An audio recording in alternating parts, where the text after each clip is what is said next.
Hi guys, इस video में हम बात करेंगे जो भी स्टूडेंट्स आप लोग इस बार एनआईएएस का अक्टूबर पब्लिक एग्जाम्स अपेयर हो रहे हैं और आपका सब्जेक्ट जो है कंप्यूटर साइंस है, तो कैसे आपको एग्जाम्स के लिए प्रिपेयर करना है, क्या क्या चीज़ें आपको ध्यान में रखना है, वो सारा डिटेल्स में जानेंगे। किस तरीके के क्वेश्चंस आपके एग्जाम्स में आएंगे, कैसे अटैम्प्ट करना है, वो सारी चीज़ों के लिए आप इस वीडियो को लास्ट तक देखना। बहुत सारा हेल्पफुल चीज़ें आपको मिल जाएगा।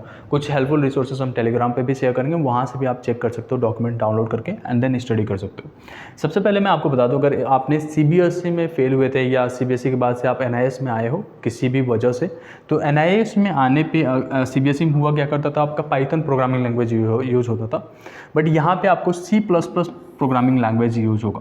तो सी प्लस प्लस के बेसिस पे ही आपको क्वेश्चंस को अटैम्प्ट करना है। सी प्लस प्लस सिमिलर है पाइथन से, हालांकि पाइथन कुछ ज़्यादा ईजी हो जाता है, बट सी प्लस प्लस में भी सिंटेक्स थोड़े से अलग है।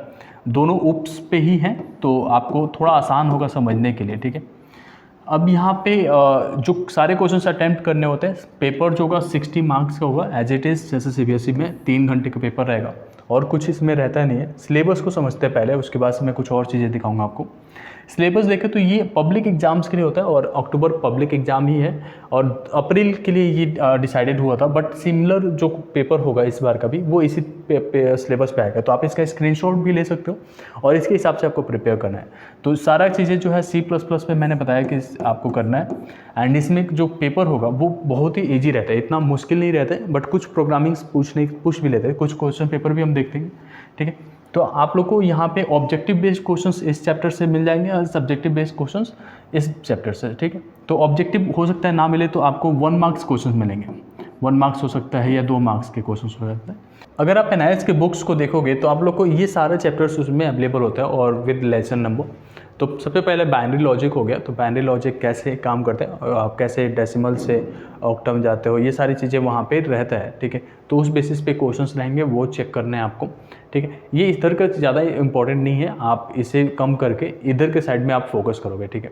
कुछ क्वेश्चंस किस तरीके से आते हैं वो भी देखेंगे। नेटवर्किंग के बेस्ड क्वेश्चंस आएगा, ऑपरेटिंग सिस्टम पे क्वेश्चंस आते हैं, ये सब थ्योरी लेवल पे आएगा। उसके बाद से आपको डिजिटल डॉक्यूमेंटेशन छोड़ दीजिए। एरे आ गया, ये आपका जो है एरे आपने समझा भी होगा, पाइथन में भी रहता है, यहाँ पे भी है। तो एरे बेस्ड क्वेश्चंस कर लेना। फॉर लूप होता है, वाइल लूप हो गया, स्विच केसेस क्या होता है, ये सब कंपलसरी है। उसके बाद से उप्स में जो भी चीज़ें आते हैं, जो भी 4 पिलर्स के बारे में बात करते हैं, वो भी सारी चीज़ें आपको जानना है। इनकैप्सुलेशंस क्या होता है, पॉलीमॉर्फिज्म क्या होता है, वो सारी चीज़ें यहाँ पे एज ए थ्योरी पूछा जाता है 3-3 नंबर 4-4 नंबर पे, वो चीज़ देख लेना। इनहेरिटेंस क्या होता है, ये कैसे काम करते हैं, क्लासेस क्या होते हैं, इसके साथ साथ आपका लाइब्रेरीज़ के बारे में पूछ लेते हैं। और आपको फाइनली जो है सीक्वल में से कुछ क्वेश्चन मिल जाएंगे और HTML से भी मिल जाएगा। तो ये पोर्शन बहुत ही कम रहते हैं। तो आपने अभी सीक्वल पढ़ा होगा, डाटाबेसेस पढ़े होंगे, उसमें से और जो आपका HTML आता है वो तो बहुत ही कम रहता है। तो आपको C++ पे ज़्यादा फोकस करना है। उसके साथ साथ फंक्शंस आपको आने चाहिए, पॉइंटर्स क्या होते हैं, फाइल्स क्या होते हैं। इतना आप कर लेते हो तो आराम से कंप्यूटर में भी काफ़ी अच्छे स्कोर आ जाएंगे। कुछ क्वेश्चन पेपर देखते हैं, देन आपको मैं बताता हूँ। यहाँ पे आप लोग के सामने एनआईएएस का जो अप्रैल पब्लिक एग्जाम हुआ था 2023 में, उसका क्वेश्चन पेपर है और इस बेसिस पे हम समझेंगे कि क्वेश्चन पेपर का स्टैंडर्ड क्या रहेगा, किस तरीके से आपको एग्जाम्स के लिए प्रिपेयर करना है, क्या क्या चीज़ें पढ़ना है और कैसे आपको क्वेश्चंस का आंसर करना है, ठीक है। तो सबसे पहले हम देखेंगे यहाँ पे, जैसे आप कंप्यूटर साइंस का आप चेक करोगे तो क्वेश्चंस जो है 1-1 नंबर के आते हैं मोस्ट ऑफ द टाइम, और उसके बाद से 2-2 नंबर, 3-3 नंबर, 4-4 नंबर, ठीक है।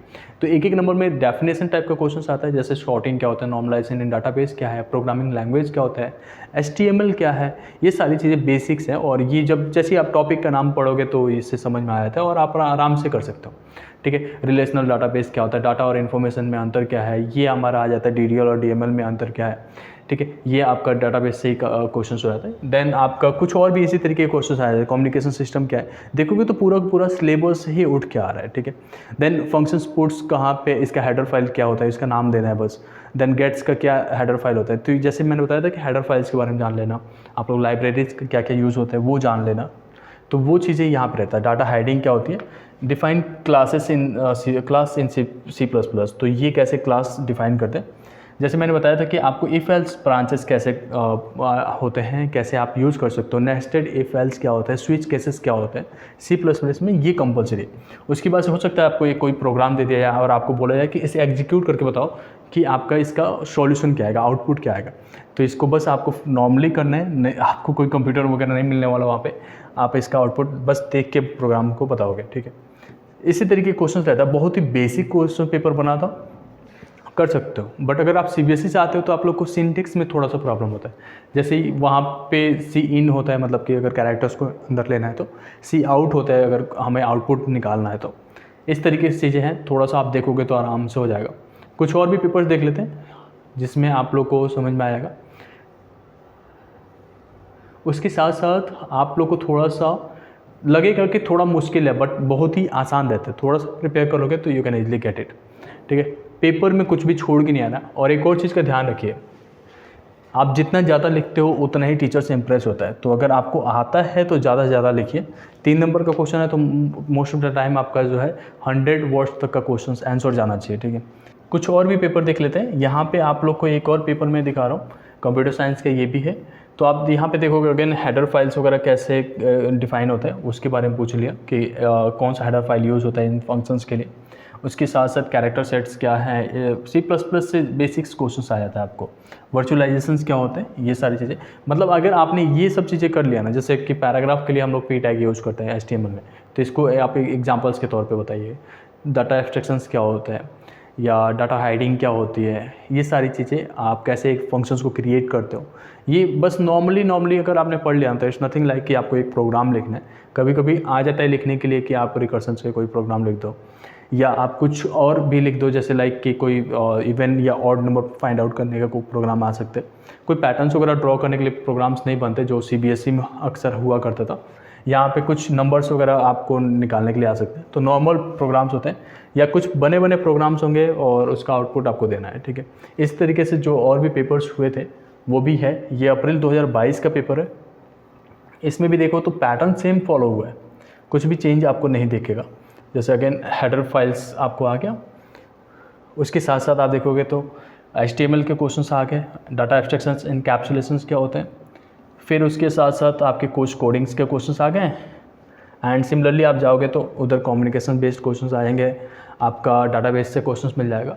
तो इसको आप उसी के अकॉर्डिंग प्रिपेयर करते हैं। ये 2-3 साल का पेपर्स मैं आपको जो है टेलीग्राम चैनल पे दे दूँगा, वहाँ से चेकआउट कर लेना, और इसको बस आप कर लेते हो तो ईजिली आप अच्छा स्कोर कर सकते हो। इसके अलावा आपको कहीं पे भी भटकना नहीं है, और ये पेपर्स बहुत आसान होते हैं। तो सारे क्वेश्चंस को अटेम्प्ट करना है, और ध्यान रखिए टीचर्स उससे इंप्रेस रहते हैं। आप जितना ज़्यादा लिखेंगे उतना ही ज़्यादा आपके मार्क्स आएंगे। बट यहाँ पे ध्यान रखिएगा कि जो पेपर्स अटैम्प्ट कर रहे हो तो शुरू में आप उससे कीजिए जो आपको बहुत अच्छे से आता है, देन लास्ट में जो चीज़ें थोड़ा सा कन्फ्यूजन वाला है, और बिल्कुल लास्ट में जो बिल्कुल ही नहीं आता है फिर भी अटैम्प्ट कीजिए, ठीक है। होपिंग डेट आपको चीज़ें थोड़ा सा हेल्पफुल लगा होगा। बाकी आगे और भी सब्जेक्ट्स के हम लोग आप लोग को ऐसे रिव्यू वीडियोस लेके आएंगे कैसे आपको अटेम्प्ट करना है उनके एग्जाम्स को। होपिंग डेट आपको वीडियो पसंद आया होगा। Thank you so much.